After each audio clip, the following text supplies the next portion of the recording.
పెనుగొంచిప్రోలు మండలంలో మామిడి తోట ఒకటి సేల్కి వచ్చిందండి. Welcome to MTAP properties. ఇలాంటి వీడియోస్ మరిన్ని చూడాలనుకుంటే మా ఛానల్ని లైక్ చేయండి, షేర్ చేయండి, సబ్స్క్రైబ్ చేసుకోండి. విజయవాడ ఇబ్రహీంపట్నం రింగ్ నుంచి 64 కిలోమీటర్లో ఈ పెనుగొంచిప్రోలు గ్రామం అనేది ఉందండి. మెయిన్ హైవే నుంచి 1 కిలోమీటర్ దూరంలో ఈ పెనుగొంచి గ్రామం అనేది ఉందండి. ఈ గ్రామంలో శ్రీ లక్ష్మీ తిరుపతమ్మ అమ్మవారి దేవాలయం ప్రసిద్ధి చెందిందండి.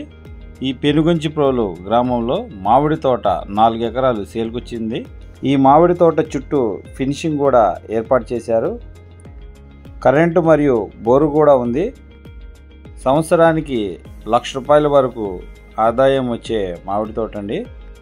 ఎకరం వచ్చి 28 లక్షలు చెప్తున్నారు. నెగోషియబుల్ అంటే మాట్లాడుకోవచ్చు. ఎవరైతే బెస్ట్ ఇన్వెస్ట్మెంట్ కోసం ఎదురు చూస్తున్నారో వాళ్ళకి బెస్ట్ ప్రాపర్టీ అండి. ఈ మామిడి తోట వేసి 12 సంవత్సరాలు అవుతుంది. పట్టా ల్యాండ్ అండి. వీడియో డిస్క్రిప్షన్లో వాట్సాప్ లింక్ ఇస్తున్నాను. అందులో జాయిన్ అయినట్లయితే మరిన్ని ప్రాపర్టీ వీడియో చూడొచ్చు. ఈ ప్రాపర్టీ విజిటింగ్ మరియు డీటెయిల్స్ కోసం స్క్రీన్ మీద నెంబర్ ఇస్తున్నాను, కాల్ చేయండి. Thank you.